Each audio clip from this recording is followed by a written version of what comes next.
Saturday Night Theatre, which is in mono. The Carfitt Crisis by J.B. Priestley. Dramatised for radio by Terence Tiller. The Carfitt Crisis.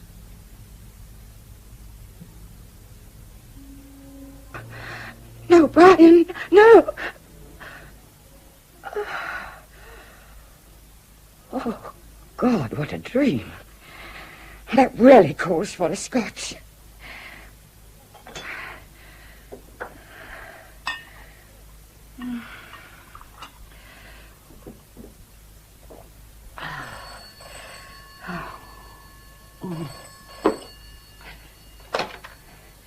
Yes, this is Fallowfield. Speaking. Oh, Joyce, thank God it's you. No, I'll explain in a minute. We're ringing up about tonight. Well, about 8, I thought. It's just us, you know. Long dress, if you like, my dear. It'll be lovely to see you. Well, if you can stand it, I'd like to tell you. 2 things, really. Both rather hellish. The first thing was the death of a very dear friend. There's a notice of it in today's Times. I didn't see it until after lunch. I knew him before I met Brian. Well, I was, yes, and so was he for nearly 2 years. Lawrence Blade. A painter, you know. Darling, don't mention him tonight unless we're by ourselves. No, I hadn't seen him for ages. Even so, the obituary knocked me sideways. I've had to have a drink or 2. Then I dozed off and had the most horrible dream. I've forgotten most of it, but Brian was in one of his terrible rages and was pointing his shotgun, about to shoot somebody. Oh, yes, I know, but that last part was so real, and I'm still all turned up. Oh, but darling, better than before you rang, bless you. Yes, 8 o'clock.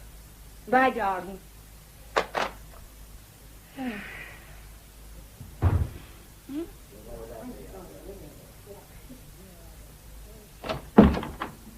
Oh, what on earth? Hi. Oh, it's only a mask. For a moment, I thought... Wasn't trying to frighten you. Just a fun thing. Well, who asked you to come here and do your little fun thing, whoever you are? Hey, cool it, Aunt Marion.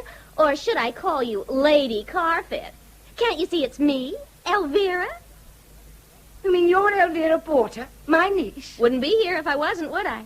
Only flew in this afternoon. Hitchhiked from the airport. I'd never recognized you. Well, so what? How old was I when you saw me last? 14, huh? Just a kid. Now I'm 22. A woman. I had a letter from your mother only the other week. She never said you were coming over. Because she didn't know. I'm impulsive. Listen, Aunt Marion, I'll only be staying a few days. But if you don't want me here, tell me to beat it. Or do you want to look at my passport? Oh, of course I don't, Elvira. You can't blame me for being surprised, and that mask. And you can't blame me for sounding impatient. 8 hours in the plane, and then this immigration thing. Big deal. Then hitchhiking. Oh, I've money, but I hate to spend it on transport. So I'm tired, and I could use a bath. Oh, but of course. Yeah, sure, I can have a bath. But I've 1 or 2 things to say, so will you please first fix me a drink? Okay? Scotch on the rocks, then. Of course. In fact, we'll both have a drink. My dear, you're welcome to stay as long as you please. But I must warn you, we don't know very many young people. Oh, that's okay. I'll find some. Even if that place we just came through, Thursley, is it? Looked like the original Dullsville. I won't be sitting around. I go out and give out. That's Pony. Pony? Your drink. Thanks. You did say pony, didn't you? I did too say Pony. One of the things I wanted to tell you. I'm only Elvira to my parents and some of the creeps they know. Otherwise, Pony to one and all. Very well, Pony. And I'd better be Marion. Aunt Marion really does sound too stuffy. How right you are. Now, there's the other thing I wanted to say. I brought a man with me. A man? Yeah, a man. And a nut, I'd say, but kind of cute. Why is he here? And who is he? His name's Engram. Well? Okay, Marion, I could use a refill. But you'll find Engram out there somewhere. Looking for the kitchen when I left. Well, really? I don't have to have a strange man in my house looking for the kitchen. If you won't explain anything, then perhaps he will. Well, I must say. My name's Engram, and I apologize for being here without your permission. And you are... I am Lady Carfitt, and this is my house you're beginning to explore, Mr. Engram. Not Mr., if you don't mind. Just Engram. But do, please sit down. Well, I'll have this stool. I catched a lift on a lorry that was going in this direction, and we stopped for Pony, a born hitchhiker. The lorry put Pony and me off at Thursley, and she decided she would take a taxi to this house. The only available taxi in Thursley was coming to this house, Fallowfield. It had been ordered, in fact. So it brought us here. now wait a minute. Nobody here could have ordered a taxi. Quite impossible. Your Spanish couple did. I watched them go, taking all their luggage with them. I don't believe you. Then all I can suggest is that you go upstairs and see if their belongings are still there. And I will.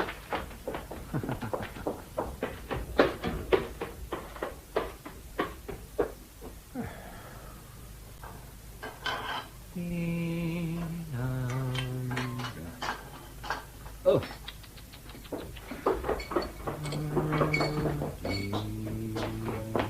Everything's gone. Why? Just tell me why they behaved like that. They went because her cousin is opening a Spanish restaurant in Bournemouth. Where do you come in? Why are you here? And why are you looking around my kitchen? Good questions. The taxi driver said I could catch a bus here that would set me on my way. And that's towards a large country house about 30 miles from here. I have to be there on Sunday morning to attend a meeting and then give a lecture. But as I've nearly 2 days to fill in, it occurred to me you might like me to stay here and act as cook and butler. You can't be serious, Mr. I'm sorry, just Engram. And don't tell me you're an unemployed chef or butler, because I know you're not, whatever else you may be. So what's the idea? Not to rob you, if that's in your mind. For God's sake, Marion, you can talk to him later. Just show me where I'm to take my bag. And a bathroom. I'm dying to go to the John. So make it snappy. I'm so sorry. Do come upstairs. Gosh, I really have to go this way. Oh, well, at least they've left the menu. 4 people, 8:30. Second on the right. Patty. Towels and soap. Yes. Roast pheasant. Possible. Creme caramel. Oh, no, I think not. But the sooner the pheasant is in the oven, the better. Now then... Engram, I don't know where I am. I'm a niece from New York who seems to me a complete stranger, and now there's you. I can't make head or tail of you. It's quite simple, so long as we don't try to complicate it. I've a couple of days to fill in. You need somebody. It amuses me to do some cooking and easy butling now and again. You'll provide me with bed and board. And some money. No money. And I'll leave you to explain this to your husband when he comes home. And that won't be easy. Somehow I believe every word you say, but God knows what he'll think. But I ought to know a bit more about you. I mean, what do you really do for a living? Try to keep awake. I beg your... Fully conscious. Give some talks. Stay away from offices, factories, warehouses, and the gross national product. But what about insurance cards and all that sort of thing? I'm outside the system. It's good for most people. But I'm not most people. I've gathered that. Well, then, what about these talks? I see. No comment. All right, then, what about dinner? 2 people, close friends, are coming. I know. You know? Yes, I read your note to the Spanish woman. Now, instead of the creme caramel, I suggest an orange souffle, which I do rather well. A respectable claret with the pheasant, I think. Oh, but no doubt your husband attends to that. Oh, by the way, where is your telephone? I may want to use it soon. And where do you keep your liqueurs for my orange souffle? In the same place. I'll show you. Come along. Thank you. There's the bar, you see, and there's the telephone. You'll have to look for your liqueurs. Oh, and what about this horrible mask? Where did Pony get it, and why did she come in wearing it? I can answer that in 2 ways. If you want to be suspicious, then probably she wore it because the shock she gave you was helpful. When, after the mask, you saw the girl's face, it would be easier for you to accept it as your niece's. That won't do. I was suspicious, but when I took her upstairs, she showed me her passport and 2 letters from her mother, my sister. Ah, well, then it was just a childish trick. So, Grand Marnier and orange curacao. Yes, I may need both. While you're there, wouldn't you like a drink? No, thank you. I'd had 2 or 3 whiskies already, right in the middle of the afternoon. As if I were an alcoholic, which I'm not, though I suppose I could turn into one. It's all too easy, isn't it? It is, if you want to blur reality. But Yes? Go on. I had to have a drink because I just had a horrible dream. It's just the last part. I've forgotten the rest. When Brian, my husband, was pointing his big double-barreled shotgun at somebody and was going to kill him. And it was all so clear, so vivid, so real. It was as if I was seeing something that was bound to happen. What's it called, that kind of dream? Precognitive. Yes, that's just the word Joyce Roke used. Oh, she's much cleverer than I am. You'll meet her tonight. But how can one see the future if it's not there yet? Some possibilities are there. But then there was something else before the dream. Really much, much more important. Go on. I'm listening. Are you interested in painting?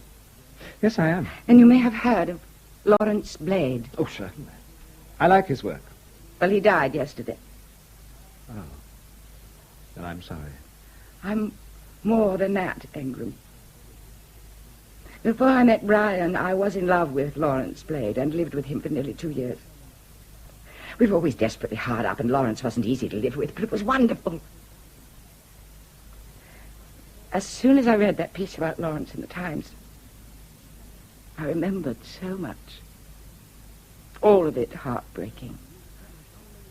There was the time when he'd sold 2 pictures, and he said he must show me the north where he came from.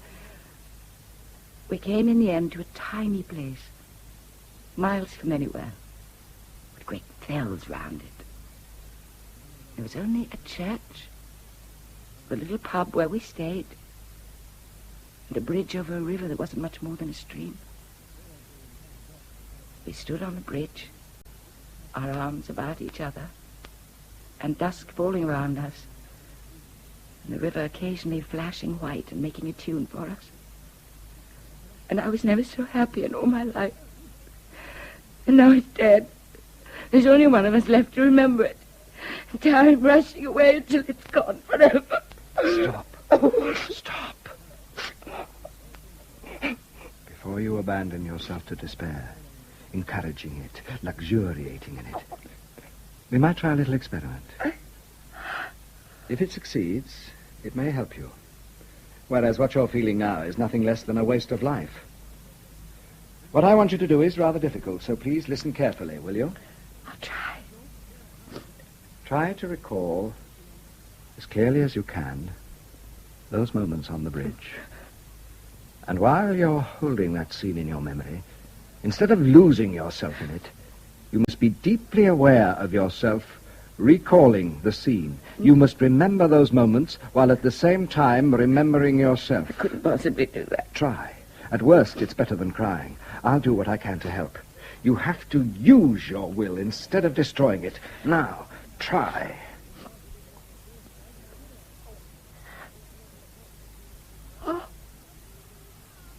Oh, this is different. I'm not remembering. It's still there. It's still going on. Alive. And I've never been happier. Oh, no. It's gone now. It didn't leave me. I had to leave it. You were there again. Really there. On that bridge.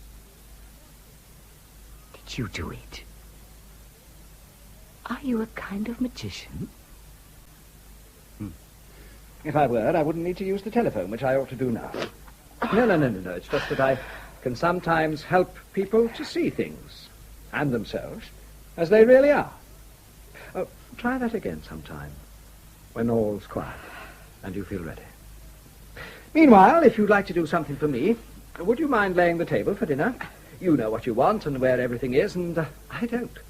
I'll be responsible for dinner itself. Don't worry about that. Oh, you don't mind if I use your telephone? You're making yourself responsible for dinner. You won't take any money. You seem to be working magic of some kind, and then you ask if you can use the phone fairly. So now I'll lay the table. The least I can do.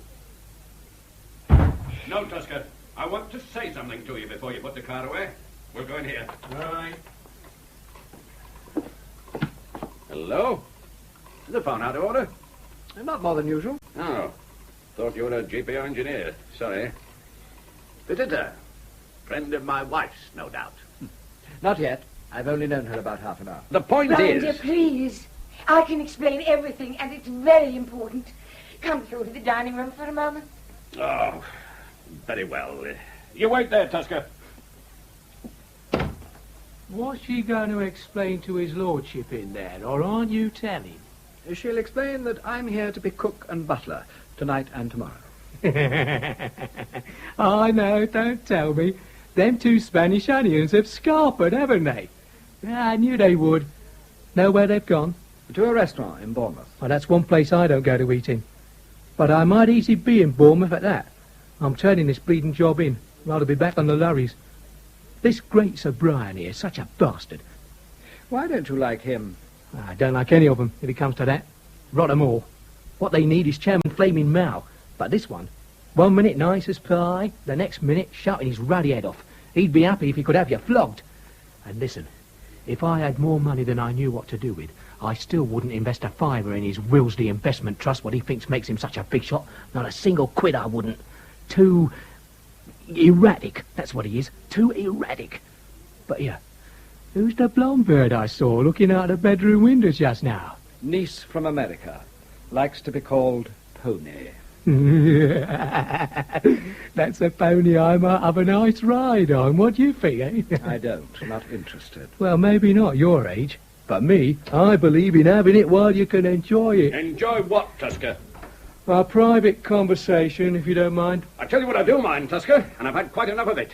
You must have had the rolls out most of the afternoon on your own. Had to go and see about that tyre, didn't I? Don't give me that, Tusker. I checked the mileage. If it happens again, you go. I might take off anyhow. Just like them two Spaniards. That's enough from you. Out. All right. But just you wait, Mr. High and Mighty. Typical specimen. Now they've got everything they ever dreamed of. They hate our guts. A lot of people now hate their own guts, too. Do you? No. Neither do I. Now, look, Engram. My wife just told me a curious story about you, and I'm afraid I don't believe it. I thought you wouldn't. Now, here you are. You're not looking for regular employment or asking for money. You've no insurance card or anything. I've no check on you, have I? None whatever. Damn it, for all I know, you may have come here to seduce my wife. You could be working for a gang of thieves, or it might be financial espionage. You might be here to pick up information about my Wilsley Trust. Oh, why? Is it in trouble? That's my business, not yours, unless you're a shareholder. I don't own shares in anything. I've only your word for it. Well, why not take my word for it? Your wife did. And now she's looking forward to a good dinner, while you're prowling round a maze of clandestine lovers, burglars, advance men, and financial spies. But if I'd asked you for some money, you wouldn't have been suspicious at all. Possibly. So why the devil did you tell my wife you didn't want any money? Because I'm not in need of any at the moment. It'll be a pleasure to do a little cooking. But if you pay me money, you'll think you're entitled to shout at me. And I'm not to be shouted at. I passed that stage years ago. What were you before? Clerk or something? No. When I walked out, I was the youngest major executive in British Incorporated stores and had just been given a seat on the board. British Incorporated? You mean Charles Ferguson White's combine? I don't believe you. That just won't wash you. You're younger than I am. You'd have been far too young. Not at all. You've got our ages wrong. I'm worlds older than you. I don't believe you. Sir Brian, I think you're in trouble. That's why you're behaving so badly. And soon, you'll be in even deeper trouble if you keep saying, I don't believe you.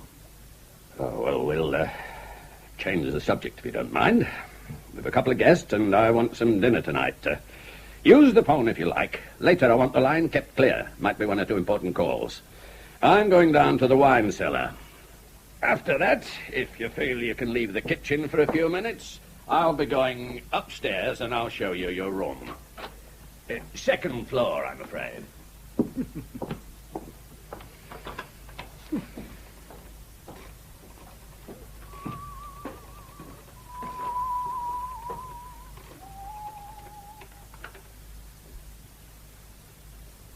Alice? This is Engram. No. Sunday's arrangements stand, and you're still very kindly taking me to Charles's place. Huh? Oh, well, yes, Alice. There is one change of plan. I've agreed to cook and bottle wash here, a house called Fallowfield. Belongs to one Sir Brian Carfitt, on the main road, about 2 miles west of Thursley. Yes, really, on the way to Charles's place. But this is the point, my dear.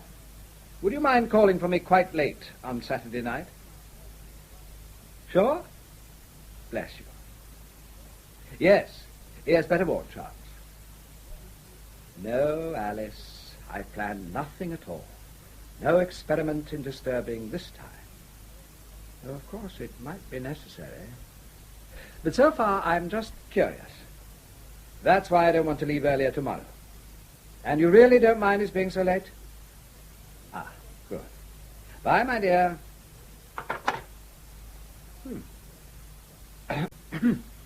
Indubitably, Sir Brian. Certainly, my lady. Assuredly, sir. At least until, 9:15, I suppose. They'll go on sitting for ages, Joyce, over their drinks and their business talk. We'll sit here, shall we? Coffee shouldn't be long. I've had to leave it to Engram. I do feel I can start ringing for him. You can ring a whole peal of bells to salute him, that super dinner. But I still can't make him out. Obviously, Alfred didn't believe a word you said about him. You'd have to put a lot of Engram into test tubes to convince Dr. Alfred Root. Husbands. When I tried to explain about Engram to Brian, he said I only believe such rubbish because I'd led a sheltered life. My God! After living with Lawrence Blade on and off for 2 years. You said upstairs that you might tell Brian now. I'm going to, my dear. All wrong, don't think of it. But now that Lawrence is dead... It could be worse, if anything. Just shut up about everybody and everything except for idiotic female gabble. I've never told Alfred a single thing about anybody. Every time he goes off to a conference, he thinks I'm sitting at home waiting for one of his postcards. So don't be silly, Marion. You let Brian still imagine that you've had a sheltered life. And by the way, who taught him that ridiculous expression? His grandmother? But so far as there are sheltered lives, we know who lead them, don't we? The men. They don't even need women to close the doors and windows and bandage their eyes. They're just natural self-deceivers. I'll bet Engram isn't. Ah, you've fallen for him already. No, it's not like that. Something quite different. My dear, you had that proud tone of voice. It's always a giveaway. I'll bet Engram isn't. Of course, it may be just that you're a bit sloshed to the souffle. Engram has gone to your head. I'm not remotely sloshed. I've come to terms with Lawrence's death. The dream shotgun's gone. And Engram seems to clear my head, not go to it. He understands things so well that he can make me understand myself. But I can tell you something you can be serious about. Mm-hmm. Something I suddenly felt when you were talking. We're supposed to be close friends. Refer to each other as darling Marion, dearest Joyce. But do I really like you? Are you me? Oh, please don't stop. Let it all come out. Well, I can't bear Alfred, never could. Oh, fair enough. I don't know how Alfred feels about you, but I know he thoroughly dislikes Brian. Though Brian's not as dreary as Alfred and occasionally makes a swift, stealthy pass late at night. Oh, he does he? In my book, he's just an insensitive, bullying egoist. That just about wraps up our cosy quartet. What are we doing then? Conveniently passing the time, keeping up pretenses. Doesn't everyone these days? Don't talk like that now. I know you're not satisfied. But I am. You can't be. I'm now able to say I'm satisfied because I'm well past expecting anything. I've settled down to enjoy the supermarket good life, as the idiots call it. 20 years ago, I came out of university with a good degree and expectations 1,000 feet high and lit up all night. Then I soon began to feel dissatisfied. The expectations dwindled to 12 feet high and hardly lit up at any time. Later, I stopped even feeling dissatisfied because I knew I couldn't expect anything worth having. How can you say that when you've 2 children? Look at me. Oh, yes, the kids were adorable when they were little, as if they belonged to another and better world. But now they're growing up very much on Earth, as it's most definitely not in any sort of heaven. Rupert, 13 now, is going to be Alfred all over again. That'll be 2 of them. But Jill isn't like that. She's sweet. She turns that on for you. She doesn't bother to do it for me any longer. I'm stuffy old mummy, always finding fault. And look at her, 17 now, with a woman's body and a woman's urges and the mind of a child. Joyce, you're being altogether too pessimistic and cynical. And you're ready to be too sentimental with a little help out of a bottle. Really? No, I oughtn't to have said that. Even if we decide we all rather dislike one another, at least we can keep some semblance of manners. I'm sorry, my dear. Perhaps we could be friends. Really friends. If we tried and yet stayed honest. I wish I could ask Engram. Oh, no, not while I'm around. I'll swallow his cooking and be grateful, but not any mysterious oriental wisdom if that's his line. It isn't. Oh. The coffee, ma'am. Thank you, Engram. And you brought the men's too. Quite right. It's time they joined us. I'll inform them of that, madam. I hope you'll excuse me, Marion, but, Engram, I know you're a marvellous cook, but I'm not so happy about your butler act. I can't help feeling you're overdoing it. You're quite right, of course, Mrs. Roke. I always overact the butler bit. Always unwise, too. Because I'm also tempted to be mischievous. Showing off, really. Not good. Lady Carfitt seems to think you're a very wise man, Engram, though she hasn't explained why. I'm glad to hear it. But is it wise to go about playing parts? Oh, it's not a game, you know, Mrs. Roke. Most of the time I'm earning my daily bread. And there's no harm in consciously playing parts. What's unwise and very dangerous is to be forever playing parts and not even knowing you're doing it. So instead of being one real person, you're just a bad repertory company. Will that be all the moment, Lady Carfitt? Yes, thank you, but do stop that. I'll do what I can. Didn't get much change out of Engram, did you, Joyce? No chance of talking to that man alone tonight, I imagine. When is he leaving? Late tomorrow night, he says. But you won't have to cook dinner tomorrow night. You're going with us to the Johnins' party. Buffet supper, remember? I know, I told him, but he insisted on staying late. Did he say why? No, he didn't. Shh. Here come the men. Well, Joyce, brandy, Cointreau, or what? Oh, brandy, please, Brian. Cointreau for you, Marion? No, nothing, thank you. Had too much of that souffle, did you? Brandy, of course, for you, Alfred. I'll risk it, Brian. No, ma'am.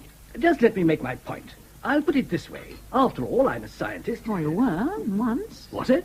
Oh, darling, just one of my teasing remarks. Oh. But never mind your silly old point just now. What I want to know is, have you men seen Marion's mysterious American niece yet? Oh, thanks, Brian. Haven't set eyes on her, Joyce. One of those blonde dollies with long, straight hair, I'm told. Your type, eh, Alfred? Oh, tell you later, old man. Thanks, Brian. Older than Jill, isn't she, Marion? 5 years at least. And you've not seen her because you went straight out of the house without saying a word while I was upstairs changing. But will you believe it? That I'd shown that girl to her room not half an hour before. I laid the table for 4, as if I'd forgotten that she existed. There. Perhaps the poor girl had come down, caught sight of the dinner table, and saw she'd been overlooked. And that's why she went out. Joyce, perhaps Jill could show her around. Oh, no, Alfred. I really wouldn't advise Oh, it. no, thank you. It's out of the question, Alfred, darling. Why? I don't see it. Do you, Brian? What? Oh, no. Oh, do I mean yes? You see? He's not even thinking about it. Brian, that's rude. No, I'm sorry. I didn't mean to be. As I told you, I haven't met the girl yet. But she's American, 5 or 6 years older than your Jill. Has to be called Pony. Arrives here uninvited and without notice. Doesn't stay in for the very first evening. And Marion obviously dislikes her. Typical example, in my view, of the force of mere prejudice. In amalgamated pharmacies, we meet it and have to reckon with it over and over again. Take a comparatively simple instance. Now, the anti-narcosis compounds are of considerable value to the medical profession, even if they have been widely misused outside it. Well, I apologize for this interruption, Sir Brian. But a young man from Thursley has just delivered this parcel together with a note. Oh. Oh, yes. Yes, just as I thought. Unwrap it, please, Engram. Very good, sir. Ah, splendid. Splendid. Good as new. good gracious, A shotgun. Oh, no. No, no. Now what's the It's a matter? dream she had. Marion, it's all right now. All dreams are nonsense. But all the same, Brown, old man, you should never point a gun at people like that. I know more about guns than you do, Alfred. I made sure it wasn't loaded. All the same, you could have made a mistake. No, I couldn't, so don't carry on about it. Here you are, Engram. It lives in the first cupboard in the hall. I usually keep it loaded, but I'll attend to that. There are some cartridges in there, too. And after you've done that, would you go down to the cellar and find another brandy like the one we seem to have finished?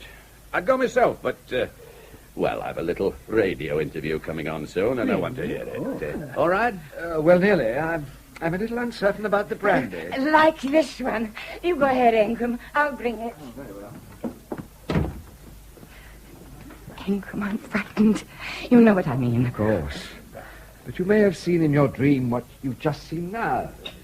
Your husband simply pointing the gun. No, not like that at all. He was in a furious rage, ready to kill someone. I know he was. Don't you understand? Yes. You feel so sure? Well, then, what can I do? Nothing, probably. You'd better leave it to me. I shan't be leaving yet, remember? Can you trust me? Yes, I trust you. But I must get back. Yes, here we are. This is it, isn't it? This series called Your Money and Your Life. That's the one. Oh, yeah. Interviews with prominent city men and industrialists. Just sound radio, of course. Recorded me yesterday in the office. Quite painless. How much time have we? Well, it should be due about now. And in this week's program, our financial expert, Henry Glamour, talks to Sir Brian Carfitt. There we are. Well, now, Sir Brian, I wonder if you've listened to any of our previous interviews. A fair number, I'd say, especially during the last few weeks. Mm-hmm. Well, have you found yourself agreeing or disagreeing with the The general brandy, tone Brian. of the interview? Stand still and keep quiet, Engram. I'm glad you asked me that, Mr. Glamour, because there's a point I want to make at once. In my opinion, the gribble-grabble, Robbleton-Rub-Rub has been liable to discourage the Diddleton-Duddleton-Daddleton-Doo-Doo too down, too fungible. I quite can Sound point tell. that You round. would say that all. I would say what the Gabbleton Green requires at this present moment in time is more unicornity, more gut. Damn and blast the pair of you! What the devil's the matter with you? Engram, for God's sake, man, put that bottle down and clear out. Brian, you can't shout at him like that. I told you earlier, Carfitt, when I refused your money, that I was not to be shouted at. Now stop shouting. All right, I lost my temper, but don't start giving me any advice. I don't want any. Possibly not. But you're going to need some very soon. That fellow gets above himself. I'd take him down a peg or two. Oh, Alfred, you make me laugh. No, it wasn't Alfred who made you laugh. I did. And God knows why. Both of you behaving like a pair of hysterical schoolgirls. Yes, what's the matter with them? Brian, we couldn't help laughing. Suddenly you and the interviewer started talking gibberish. Nonsense. We were talking plain English. Well, it sounded to me like gribble, grabble, rubbleton, rub, and bungee ball. No, Diddlington, Doublington, Daddlington, Doodoo, and Goopy. I know what happened, old man. Seen it before with Joyce. Some stupid women's joke, probably about sex. And off they go giggling till they can't control themselves. Alfred, don't be a bloody fool. Calm down, Joyce. Alfred, more brandy or whiskey or... Very sound idea, I mean. Don't upset her. Well, I just thought of something. Didn't you notice it was just when Engram came in and Brian shouted at him, the gibberish began? Yes. Somehow it must have been Engram. It must have been some sort of hypnotism. Oh, you'll have to watch that, man. Well, now, what about a drink? Joyce? Marion? Oh, sweet of you, Brian, but I really think we ought to go. It's getting late, and I want to make sure that Jill's home. Besides, we've all been a bit on edge. Oh, yes, come along. And many thanks, Marion, Brian. Superb food. Wonderful. A drink. Lovely. Everything. Our pleasure. But if you must leave, you must. Though I admit I may have some work to do before I turn in. I'll see you at your car. Right. Well, good night again. Good night. Night, Good night, Marion. Alfred. Good night, Marion. Good night, Joyce.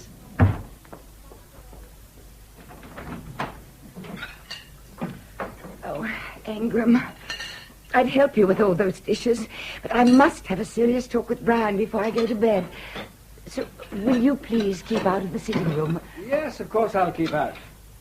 It was you, wasn't it, who turned the radio talk into gibberish for Joyce and me? It was. And I'm not proud of it. Just mischief and showing off. I did warn you. But how do you do these things? You must be a magician. No, I've told you. I can recognize pretense and sham and fraud for what they are.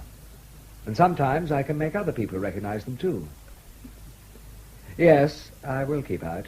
But remember, your husband's a very worried man. Oh, yes. Well, good night, Engram.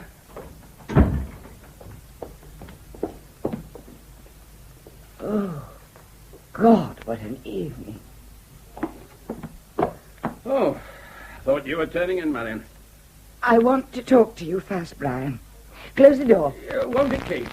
I may have a very important call from Sam Foley, and any... For heaven's sake, try for a few minutes to forget Sam Foley and your Wilsley Trust.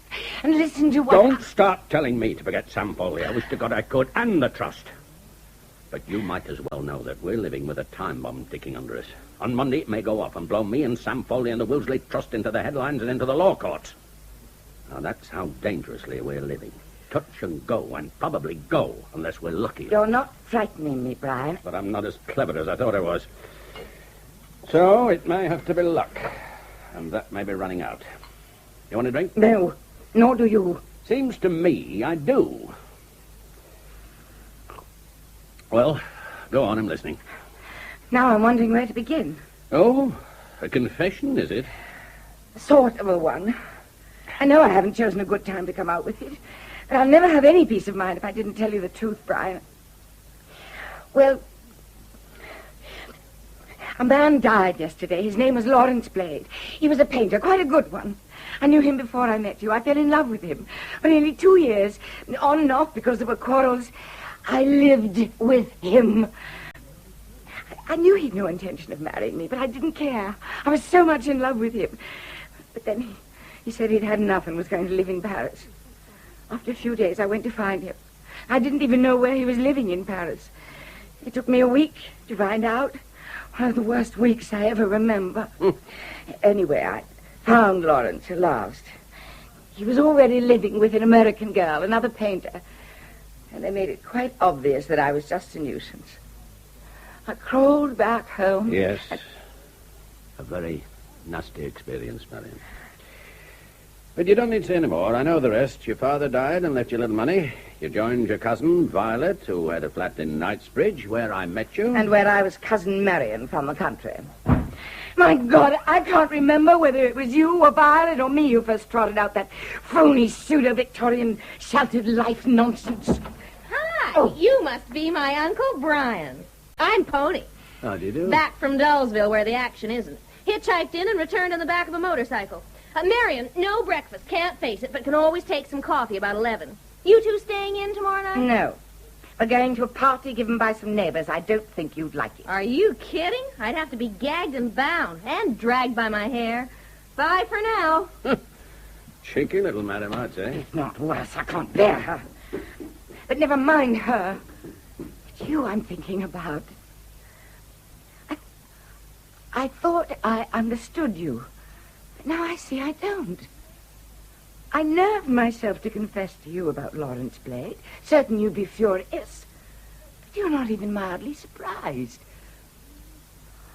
Of course, that's it. You must have found out. I did. And, of course, from Violet. Somebody once said that if you give them time, men always blurt out their own secrets, and women always tell other women's. Yeah, I even went to have a look at Lawrence Blade. Got a man I knew to take me around his studio. He didn't miss anything there. He hadn't weathered well at all. Bloated and boozy. If I'd still been living with him, he wouldn't have been. Oh, that's possible, but unlikely. Most men go their own way, women are no women. If you knew, why didn't you ever say anything to me? No point in it. No. I'm not going to talk about it. We won't mention Lawrence Blade again. After all, when you found out, you never said anything. Didn't reproach me. Didn't show any jealousy. And I'm grateful for that, Brian. apart from these outbursts of temper that have been much worse recently, and I know that's because you're worried about money, you've been a good husband and a generous one, and I've tried to be a good wife, and we've shared the disappointment of children. So Yes, Marion, I agree with all that, but can we save it for another time? I may be getting a call from Sam Foley any minute now. Well, I'm going.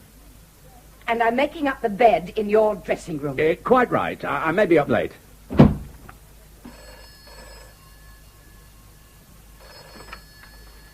Yes, Sam. Speaking. What news? What did you manage a quiet word with Lester? I see, the bloody stuffed shirt. Which figure? Hold on. I got it on me. Sam, I'm making about 183,000. Yes, I know, but keep your fingers crossed. Well, you needn't tell me, for Pete's sake, I'm living with it. Well, get yourself a drink. That's what I'm going to do. Good night, Sam.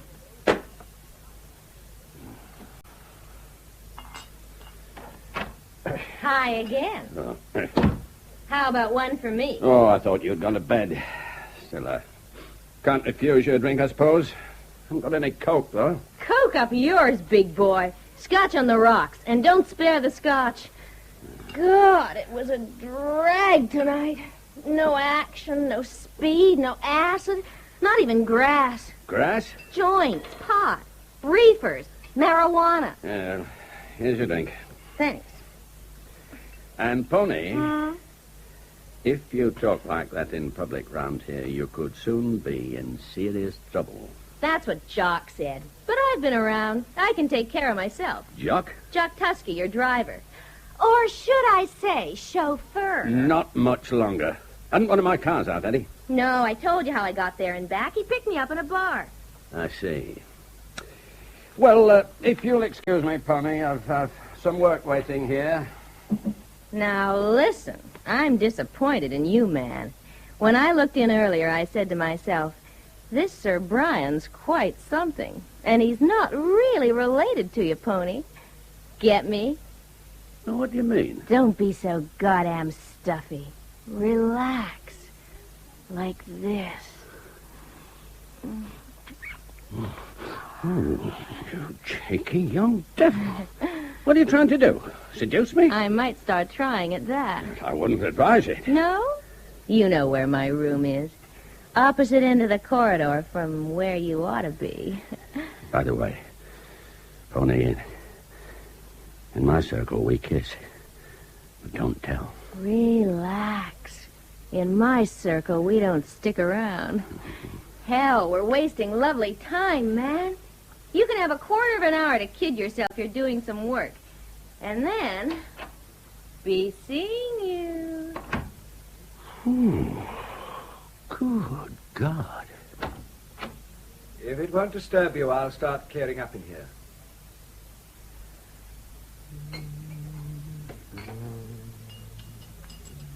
I don't understand you, Engram. Huh? It would hurt my pride to go round as you do, living on tuppence, doing odd jobs, taking orders from all kinds of silly blighters. I don't do much of this sort of work, but it doesn't hurt my pride. Pride and vanity only disguise from us what's real. That's part of your failure. Oh, but there you are, emptying ashtrays, and here am I, younger than you, a clerk once, responsible for big money, given a knighthood, respected in the city. Well, if that's what you want, and it lasts. But I told you earlier, you're a very worried man, running into trouble. I'll say I am. In strictest confidence, if I can't raise $250,000 by Monday morning, I'm going down the drain. But even so, I'm leading a man's life, a damn sight better than doing somebody else's housework. Even in the last minute. 2 quite different Sir Brian Carfitts have talked to me. No more work. What are you going to do now? Believe it or not, Engram, I am about to enjoy myself. Never mind how. And believe it or not, that makes a 3rd. Quite different Brian Carfitt. What is all this nonsense? What are you trying to tell me, Engram? I am trying to tell you how far away you are as yet from being anything like a complete person. Yeah. As I told Joyce Roke about herself, it's just as if you had in your head a crazy company of actors, all of them snatching the microphone to give their own performance of Brian Carfitt. And I think that's a lot of tommy rot. And that makes the fourth Brian Carfitt we've had. And again, tommy rot.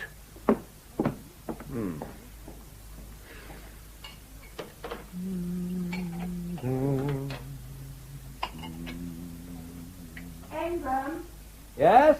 In here. I suddenly remembered. We're dining out tomorrow at the Jarmans, and I... Yes? All right, you win. It's not about tomorrow's dinner.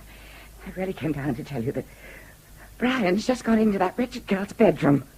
Charming, isn't it? My own niece, and half his age. Oh, God, I just can't understand it. Oh, I can. Quite easily. A girl like Pony, who takes sex like aspirin, could seduce him in 5 minutes. Which is what I'm sure she did. Oh. And he accepted the chance because he was desperate about money, because it was something he could do. Proved his manhood. Oh. No, not just sex. Insecurity and vanity. I didn't know he was really desperate. Please tell me this, Engram. Would Brian kill anybody? Not unless there came a moment when one of the Brian Carfitts swept all the others away. Just mad temper. Yes, if you like. Could he kill himself? No, I don't think so. But it's always possible that a proud man with no inner reserves, entirely dependent on the world's opinion, when he finds everything crashing down and faces humiliation and perhaps a prison sentence, well, he may decide to jump into the dark, hoping that that's the end of him. But that couldn't happen to Brian, could it? It could, but I hope not. Engram, please, won't you help him? You could, couldn't you? Well, I can try. That's why I'm staying as late as I can tomorrow night. Everybody here seems to be moving towards a crisis. My dream. And the gun. They're only part of it. They point the way things are going. And I'm staying on because if there is a crisis, I may have the will to cope with it. Will is very important here. And mine may just be strong enough to... Yes? Open people's eyes to their true selves and their true situation. But let me give you one word of warning, Marion. At this moment, you and I are friends. More than that. I think I love you. No, you don't really love me. In the first place, you want revenge, which never works. In the second place, you simply have a certain amount of love, largely sexual, floating about loose, directed towards your husband, who needs it. But about the warning, there may come a time tomorrow night when you wish I'd never set foot in your house. I don't think that's possible. Marion, I know more about possibilities than you. I'm almost a professional. And this is my last word about what I've been saying. When the time arrives, trust, please. That's all. So, off you go, back to bed, while I take a final look round. Good night, Marion. Good night, Engram. Thank you.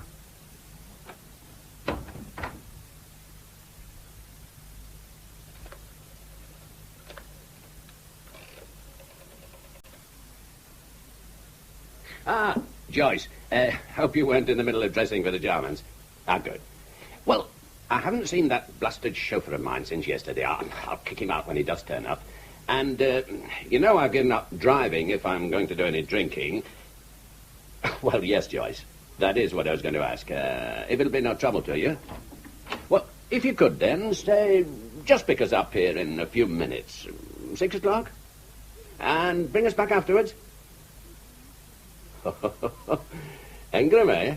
You're getting as bad as Marion. Yes, he said he'd be here. You do? All right, then. Bye for now. I thought I overheard my name. You did. Joyce Roke is coming to pick us up and doesn't mind waiting if she can have a nice little chat with you. Now, you are staying in, aren't you? Oh, yes. Yes, I'll be up in my room working on a talk I have to give tomorrow morning. Well, the thing is, I may have a call from Sam Foley, my number 2 in the trust. Now, there's a phone on your landing near the stairs, so if you keep it switched through from here and leave your door open... By all means. Oh, and here's the German's number in case you need to speak to me.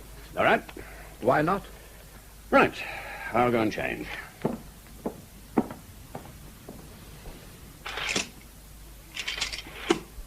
Good evening. Hi. Len Taps. Call me Len. Engram. Call me Engram. You Pony's uncle? No, not anybody's. Told to come here. Bring some of me singles. Please, see? Ah, yeah, there's the stereo. Sounds smashing on this. You like to hear one? no thanks. Why not? Too noisy, too monotonous. And somebody will be calling shortly. Oh, I'm too early. Trouble is, I haven't got a watch. Well, where's Pony? Oh, I don't know where she might be. Perhaps Tusker's taken her somewhere trying to find grass, speed, acid, even horse. Or should I say heroin? Have I got them right? You're right. Asked me to bring her records. They do the rest. Have ourselves a board if this machine can belt it out. I better try it, though. As I said, we'll have another visitor very soon, and I can't help feeling that Mrs. Roke might not enjoy hearing you belt it out. Hang about. Did you say Mrs. Roke? Well, Jill Roke's mum. Not letting her catch me here. The right sodding set to with her about young Jill. You broad-minded, Engram? I try to be, Len. Mrs. Roke isn't. Nasty tongue and a nasty temper. Ah, typical. Doesn't know she's finished, out, just waiting to be nailed down and buried. Oh, she certainly didn't seem to know it when she was here last night. After all, she's only about 40. Well, I ask you, man, 40. Ah, yes. Oh, I don't know what you're going to do about this, Len. Well, how do you mean? Well, you can't win, can you? Pretty soon now you'll be 30, then 40, finished, out. Never mind that, bull. Here, listen, what's the quickest way out? Because as soon as I hear Mrs. Roke ring at the front door, I'm pushing off sharp. The way you came, through the French windows. Right, and I can watch to see her go. Oh, one thing, Len. What if Mrs. Roke doesn't ring the bell but walks straight in? Go on, she'd never. You did. Well, that's different, isn't it? I see Pony and Tusker and the George. She tells me to bring me records here. We'll have a place to ourselves. Okay, so I walk in. No bells. We don't believe in that sort of thing. We know how to live without fear. Oh, you do? Yeah, we do, man. We really do. What about you and Mrs. Roke? Well, come off it. That's different, isn't it? I'm not frightened of her, but well, she can make trouble. I've got enough of that with me old man. Well, if it wasn't for Mum, I'd never have a penny, nothing. Oh, you don't work or anything, Len? Well, not at the moment. Just looking around. Anyhow, oh, God, she's here. I'll be seeing you.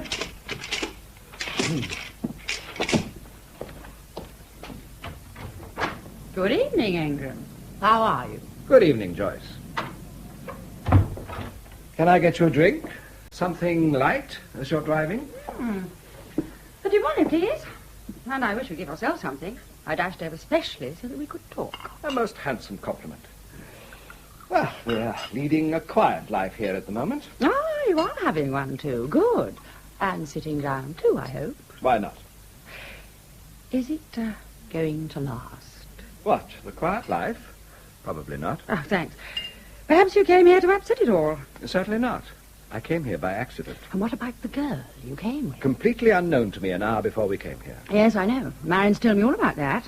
And I've never set eyes on the girl. But let's suppose something, Engram. Let's suppose that as soon as you talked to this girl, Pony, on the road before you got here, you realized she was a sort of catalyst. One of those fatally destructive personalities who break up any little society that receives them. So you insisted upon staying just to see what would happen after this disastrous Pony came here. You are an intelligent woman, Joyce. Can't you see that it's far more complicated than that? The disastrous Pony arrived in what was already a disaster area. Both the Carfitts were facing a crisis. Marion, because her old lover had died, probably the only magic man in her life. Brian, because he's trying to rescue his investment trust and his whole financial career from ruin. And there's a further complication. Oh, I know what you're going to say. Marion told me. That wretched Pony, probably because she hadn't any dope, proceeded to seduce Brian. Oh, no great feat, but despicable in the circumstances. Oh, yes, I'll grant you the Carfitt Crisis and the disaster area. Thank you. But there's still another complication. I happen to know something about Pony that nobody else knows. Yet. What's that? All right. Forget it. I suppose being secretive is part of your game. I told you before, I am not playing a game. Anyhow, even though Alfred and I pop in and out, we're obviously not really involved, are we? I don't know. Oh, come off it. You just call me an intelligent woman, and I can look after myself. As for poor old Alfred or Jill, come to that. You're thinking about Jill, aren't you? I'm not. But now you are. I'm not worrying about Jill. She may look like a child, but she can take care of herself. I can't agree or disagree, never having seen her. Tonight, for instance, she's staying in for once, probably adoring some pop idiot on the telly. Of course. Oh, really? Anyone would think that... Very well. I do think it's unfair of you, Engram, to upset people the way you do. Alfred? It's me. Well, I hope you're not ready and impatiently waiting because Carfitt's aren't down yet. Yes, of course I will. Is Jill glued to the telly? What? Going to Morning's place? Oh, Alfred, you believe anything that girl tells you. Don't you see that she just waited until I'd gone? Perhaps and perhaps not. All right, Engram. If I ring this wretched Morning's parents and ask if Jill is there and she isn't, I'll feel a complete fool. Have another drink. Certainly not, and just remember you started this. I did nothing of the kind, and you know it. I never even mentioned your daughter. What happened was that the worrying maternal Joyce took over from the confident Engram-baiting Joyce. Oh, I know all that stuff. Too many warring cells and no central controlling Oh, you cell. may know it, but you don't feel it. The opposite of Marion Carfitt. You may have to give a lecture tomorrow morning, but you don't have to start it now. You're quite right, of course. Oh, and don't be so damn smooth. You are hard to please this evening, Mrs. Rowe. Chiefly because you made me worry about Jill. I never mentioned her name. But you didn't need to. Simply by refusing to answer, you made me force myself into a corner. Where your fear for your daughter was waiting for you. Because I refused to idolize you as Marion does, you're trying to frighten me. No, that's not true. I don't blame you for thinking so, but it's just not true. Whether it is or not, don't imagine that I'll allow you to turn my Jill into one of your guinea pigs. Joyce, among your performances, there's a mad woman. I've just seen and heard her. Now, listen to me. The Carfitts will be down at any moment. It's true. I may have to try a certain experiment, but if I do, it'll take far more out of me than it will out of anybody else. So it ought. It'll be your experiment. Well, just remember that I am not thinking about the Roke family. All that I can do, I'll do for the Carfitts, if there's a crisis. Hello, Joyce, darling. Sweet of you to call for us. I hope we haven't kept you too long. Brian will be down in a couple of minutes. He's having trouble with his silly electric razor. Do you use one of those things, Engram? No, I rather enjoy lathering my face. Can I get you a drink, Marion? I think not, thank you. For some reason or other, I feel curiously excited about going to the Jarmans tonight. Can't imagine why. Then you must have forgotten what their last party was like. You know, Joyce, I was thinking upstairs that you and I are much too critical of people. We ought to enjoy them more. What do you say, Engram? I don't say anything, except that I'm going to cut a few sandwiches for myself. You like sandwiches? Not much. I just try to enjoy them more. Oh, sorry, Joyce, sorry. Ought to be on our way, I know. One quick drink. Oh, and then no, Brian. I really think we should start. Oh, all right. But where's Engram? I must have a word with him. He was just here. Engram, have you a moment to spare? Yes? Yes, did you want something? Ah, there you are, Engram. One more thing. This. Oh, no, not the shotgun again. Oh, don't get so hysterical, Marion. I'm not going to shoot anybody. Now, the point is, Engram, you'll be at the top of the house and listening for the phone, I hope. Now, if there's any breaking and entering, and there's been a lot of it lately, you haven't much chance of getting to this gun in time. And if it's left down here, they could find it first and threaten you with it. So I suggest you take it upstairs with you. I loaded it, by the way. Yes, please do that, Engram. Then it won't do any harm, will it? Look, I'm talking to Engram now. Here you are, Engram. Take it with you when you go up. No. No, if we're exchanging orders, then you put it back in the cupboard. I'm not a shotgun man. I'm far more afraid of shotguns than I am of burglars. Oh. Well, if that's how you feel, I'll put it back. Engram, can't you see? Have you forgotten? I haven't forgotten anything, Marion. Come on, then. We must push off now. We're forgetting poor old Alfred, who must be wondering what's happened to us. Goodbye, then. Enjoy yourselves.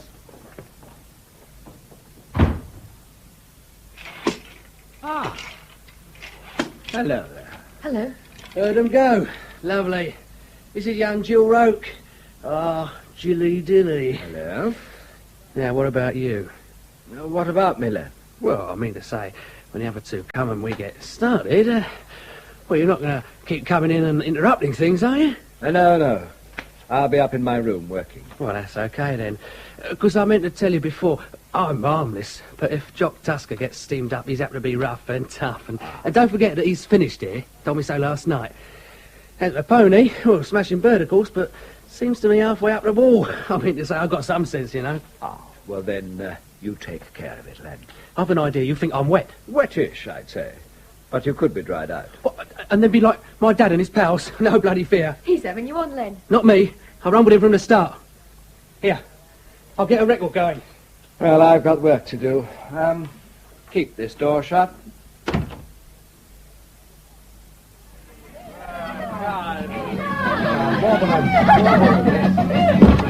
What the devil's going on here? Look what they've done. Look what they've done. Oh, stop that music, somebody. Good God. They've wrecked the whole bloody room. And look at them. They're all half naked. Chill. What's the matter with you? Chill. I'll show them. I'll show the bastard. By God, I will. I'll show the scum. No, Brian, not the gun. Push off, Dad. Why don't we do the old basket? Would you? Brian, no. Oh, bleed now.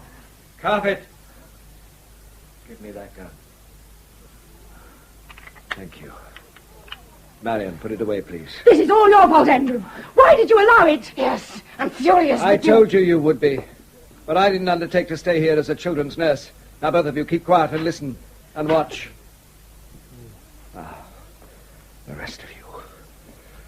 You shall act as you really are and hear each other as you really are. Unfreeze! Roky? I say, Roky, did you see? Oh. That man took my gun away. Then he's a rotten stinker, Brian. So it serves you jolly well right. The man took his gun away. Man took his gun away. Shut up, you silly little idiot. Force off and play a train to something. We don't want to play a train. Anyway, Roky, you fathead, what do you mean? It served me right. Because you were showing off, that's why. Swanky, swanky, Brian Carfitt. Swanky, swanky, Brian Carfitt. You rotter, you. Oh, rotter yourself. Take that. I'll show you. Hands up. Oh, you rotten stinker. You rotten stinker. However you did all this, stop it now, please. I must rescue Jill. Very well. Right, all of you. That's enough. It's all right. Jill, darling, I'm here. Coming to take you away. But let's put the rest of your things on. What happened? What did you others do to her? She had a bad trip, that's all. Pony slipped some acid into her coat. Oh, terrifying the child. If I have my way, you three are going to take a bad trip to the police station very shortly. I want to be sick. Come along then, darling. You'll be all right now. You stay here, Alfred. She's going to be sick. I can go. I'll come just in case. I heard Joyce say quite clearly, taking Jill away. But what happened before that? Oh, you as well? I seemed to hear myself talking some sort of rubbish. Like a dream. Oh, we need a drink. Yes, we certainly do. Good God. Look at the shambles they've made of this bar. Well, I did. No, you Tusker and you, wherever you are, stay there. Don't move. Who's going to stop me if I do? I am, even if I had to smash this bottle over your head. Oh, cause Sir Big Head talking tough. You listen, Tusker. You're still doped up, and I think I could take you on. But if you do bash your way out, then you're in hell of a mess. I'll tell the police at once. There'll be half a dozen charges against you. Serious ones. Not before I put the boot in. No, Jock, no. For Christ's sake, go easy. We must all go easy. You, Engram, that phone call from San Foley. Did it come through? No, it didn't. Are you sure? I mean, with all this going on, you... And letting it go on. I know, Alfred. I'll come to that later. You're certain, Engram? I told you, Carfitt. Listen, while you're dishing out the blame and talking about the police, what about her? Pony. Who made Tusker go all over the county looking for a pusher? She did. Who set up this speed and acid party? She did. Speed and acid? Now put a sock in it, Rogue. That gone as if the kid had been gangbanged. She just swallowed some acid she didn't know about. Mind you, she'd already started to do a strip just to show us what she got. Well, I know something that'll take that filthy grin off your face. I'm phoning the police. No, you can't do that, Roke. Look here, I've never understood who you are or what you're doing here, but one thing I do know, this is now my business and not yours. I wouldn't be too sure of that, Alfred. Anyhow, Jill's feeling better. Joyce asked me to tell you that she wants to take her home. As it's your niece who may have been chiefly responsible, you'd better keep out of this, Marion. I'm sending for the police because it's my daughter who was lured here to be given dangerous drugs and do God knows what. My daughter! And you don't half own her, do you, Dad? All right. So it was your daughter.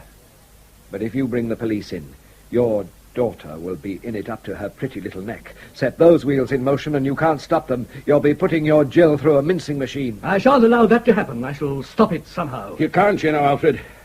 Engram's right. Come on now. Joyce is waiting for you. Then what's going to happen to these thugs? Have to let them go. Hey, Engram? Only sensible thing to do. And Pony's more to blame than they are. Well, I suppose so. But I'd like to get them 3 years in a penal colony. Good night, Marion. Brian. All right, you two. Tusker and whatever your name is, clear out and think yourselves lucky. And when I say clear out, Tusker, I mean now, tonight. Your friend can help you carry your bags to Thursley. It'll be good for him. Come on, Jock. We're well out of this. I should think you are. Look at this room. Smell it. Tell your kinky niece, not me. Don't fail to give us as a reference, Tusker. I'd enjoy telling somebody what I thought of you. Stop it, Carfitt. I wouldn't give you as a reference. Pretty soon, nobody would. Oh, I disliked him from the very first. Joyce spoke too soon. Jill's been sick again, and Joyce is waiting for her to go to sleep in the car. Well, have another drink then. No thanks. All right, I will. Brian, I want to know what's going to happen to that young woman over there, who's probably just pretending to be asleep. It really would be better if you left this to me. Too much has been left to you already, Engram. Why would it be better? Because, for one thing, I know more about this girl Pony than you do. I dare say. She brought you here, didn't she? That was accidental. Engram told me. Do you believe everything you're told? Oh, don't be so silly. Abuse doesn't answer my question. Well, does this? Whatever Engram has told me, I believed at once. He can see the truth, and he can live the truth. He can afford to be truthful, because he's real. Aren't I real? No, you're not. And what is more, neither of you two men has been behaving either like an adult or at all responsibly. No. You identify with each foolish thought or gust of feeling that comes into your mind. You aren't real integrated people. You're more like a football mob. So you don't understand anything and don't know what you're talking about.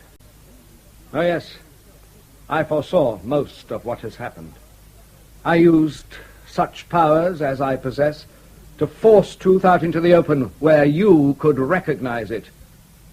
I took some small risks, but no real harm has been done to anybody. Oh, there's still Pony, of course, but I'll deal with her. And, while I don't wish to be offensive, I am tired of you all. Engram, you're not leaving yet. Oh, no, not yet. I thought I'd make some coffee. Oh, good. Need some help? No, thanks. But I'd like to know who wants coffee. You could leave me out, and Joyce. Oh, only Brian and you and I, then, Engram. And Pony, she'll want some. You're very forgiving. I wouldn't offer that wretched niece of mine a drop. Oh, she'll need it. Incidentally, I don't think she is your niece. I don't say that fellow isn't clever, but if you ask me, he's a professional charlatan. Well, I'm not asking you, Alfred. What do you say, Brian? I don't say anything. Oh, do stop it, Brian. Stop it. Look, I'm not thinking about Engram and this nuisance of a girl. I'm far more worried what's become of that phone call Sam Foley promised to make. Well, you might as well know I don't think it'll come now. And if it did, you wouldn't like it. What the hell do you know about my business? You're not in the city. Among other things, my firm has a financial board. And I was asking yesterday what chance you had of rescuing your trust. I was told you hadn't a hope. Did you tell them I was a friend of yours? No. I wanted a candid opinion. Well, now you're getting another candid opinion, Roke. You obviously aren't a friend. Dining with us last night and never saying a word? Friend? Don't make me laugh. Alfred, Jill's asleep now. I must say there's a heavenly smell of coffee drifting out of the kitchen. Engram, I suppose. I told him you wouldn't want any. I bet. Time we took that child home. Come along. You're a happy bunch, aren't you? Dullsville Square's at play. Oh, conscious at last, are you? Well, I am Jill's mother, and I feel like giving you a good hard slap. Don't try it, Mummy dear. I've lived rough, and you'd be in for 10 minutes of scratching and biting and kicking and hair-pulling. Now, who said something about coffee? You've a nice, sweet girl there, Marion. Come along, Alfred. Certainly. Coffee for 4. Coffee! At last we have liftoff. Did we upset this table? Ingram, did you have to bring a cup for her? Oh, yes, she'll need some coffee. You can say that again. He can say something else again, too. That he doesn't think you're my niece at all. Coffee, Carfitt? Thank you. Oh, I feel like hitting the hay. I'll drink the rest of this up in my room. Oh, no.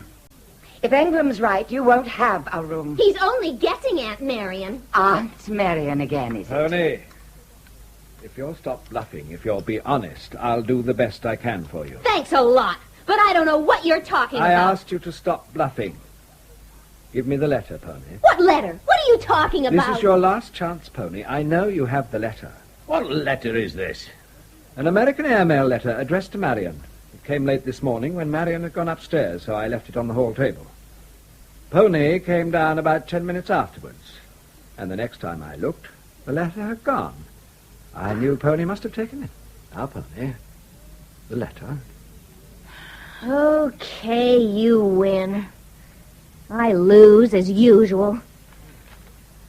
Why the hell I didn't tear it up at once, I don't know. Guess I want to be a loser. In some games, losers can win. Well, I guess I may as well just... No, Pony, no. If you don't stay here, it'll be much the worse for you. Oh, it must be from your sister, isn't it? Yes, it's from her. Elvera died in a car crash on the 10th. Somewhere in Missouri, can't make the name out. Killed instantly. Been attending some pop festival. Driving across country to Chicago to catch her London plane. Some confusion about identity at first. Supposed to have been another girl with her. Oh, that's bad luck. Oh, You, Pony, were you that other girl? Of course you were. God, what a wicked thing to do.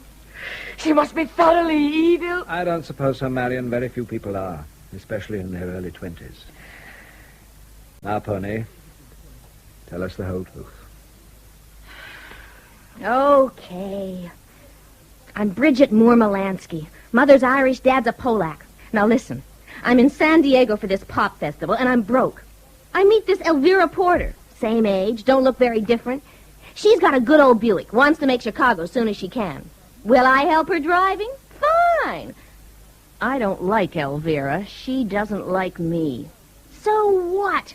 Well, we've been on the road 2 days. I'm lying on the back seat asleep. And I wake up to the end of the world. We've hit a tree. Elvira's dead. The car's a write-off. When I've stopped screaming, I realize I'm on an empty road from nowhere to nowhere, with about 60 cents in the world and the sun about to go down. I take her passport and plane ticket and American Express checks and her cash, and I start running down that road. And the rest is easy. I bet it was. But now you could be put in prison on about 4 different charges. You're a thief as well as everything else. What would you have done in my place? Not what you've done. I died first. Oh, what the hell's the good of all this when we ought to be sending for the police? For Christ's sake, Engram, don't let them do that. I swear I'll kill myself. And before that, I'll have told all. All right. Let's forget the police, Carfitt. But why don't we invite Len Tabbs to join us? He's been behind these curtains for the last few minutes. How did you know? Oh, not this fellow again. Look, Engram, if you let her go, she can come on a road with us. Well, see, it's like this. While Jock's getting his gear together, I phoned this bird I know in Thursley. Oh, she's ready to go anywhere, do anything. And she's got a four-seater on the way here now. Well, I'm broke, but she's got bread and so has Jock. I don't know about Pony. Watch me. Marion, catch. There's all the traveler's checks. I only cashed $100. Now I'm cleaned out.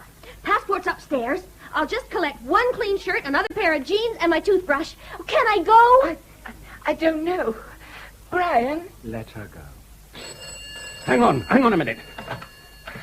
Yes, Molly? Brian here. Hold on a second. You two, get the hell out of here, the pair of you. Come on, then. Okay. Sorry, Molly, sorry. Yes, I guess that's what must have happened to Sam. Well, if he's awake now, I have to talk to him. Important? Listen, get him to the phone if you have to carry him. This is it at last. Ah, now then, Sam, what happened? And why didn't you phone me? No, I'm not stoned. You are, you great ape. Who laughed at you? All of them? Then you must have been at least half stoned by that time. Spain? I don't know what you're talking about, Sam. You're still drunk or dreaming. Oh, get Molly on the phone again. Sam knows what I want, but he's too drunk to reply properly. His wife's sober, but doesn't know what I want. He might be bringing up Western civilization.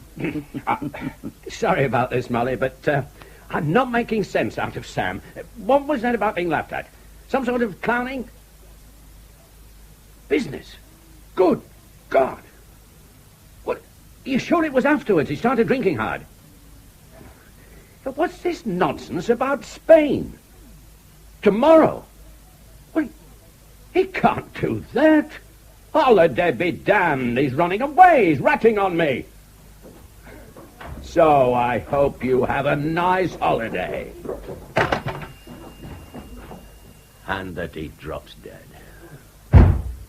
And that's the end of Pony and Len.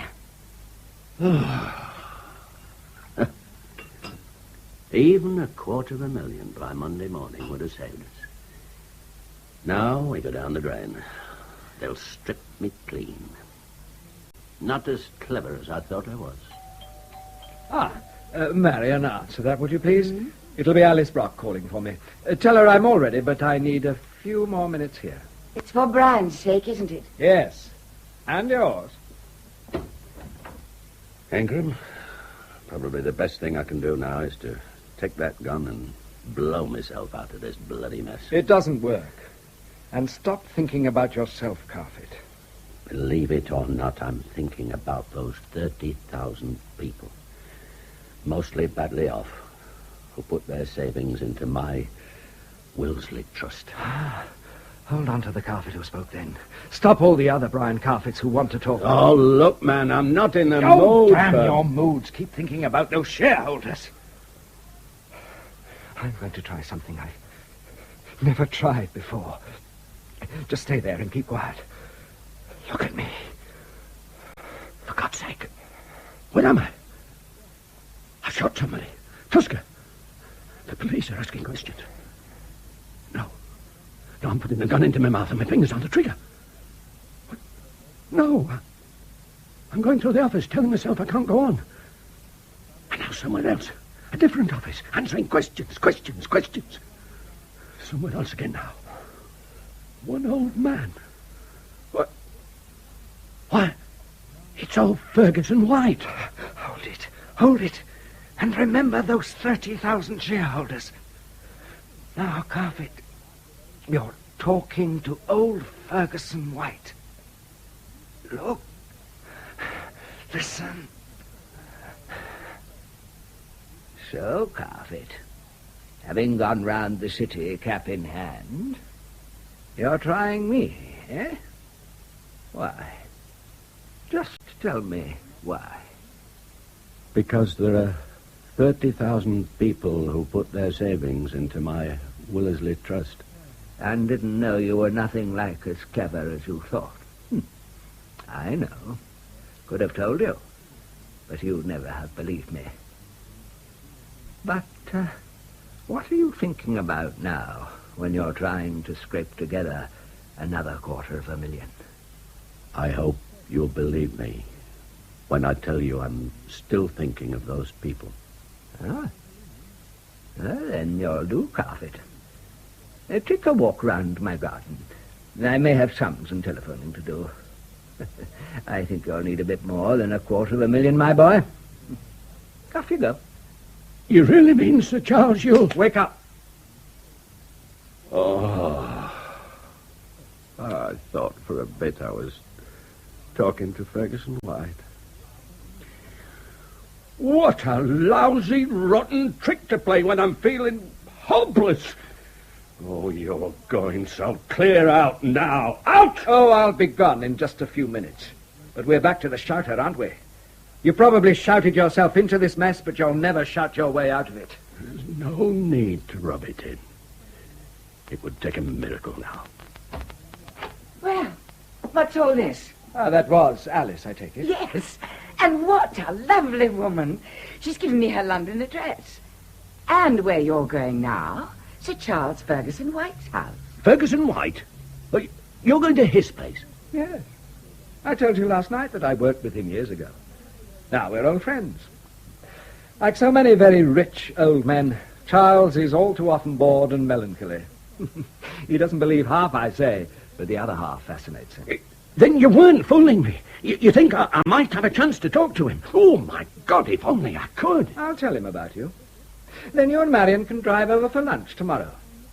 That's why I gave you a kind of rehearsal. But show him your usual whirligig of contradictory characters. Start shouting or moaning, and the old man will tear you to pieces.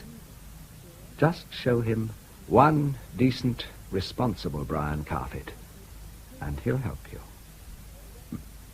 Marion, I must go. Don't bother seeing me out. Start talking to Brian. Talk, and talk, and talk. No more useless emotions about Lawrence Blade. Create conscious love. Begin tonight. See you both tomorrow. No, don't move. I've gone.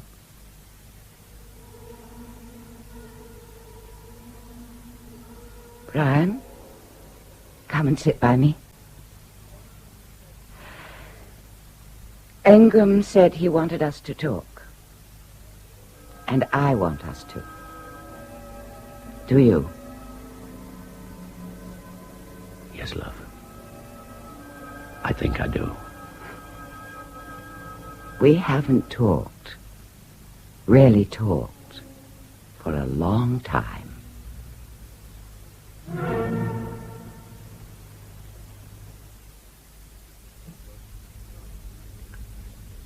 That was The Carfitt Crisis by J.B. Priestley. Dramatized for radio by Terence Tiller.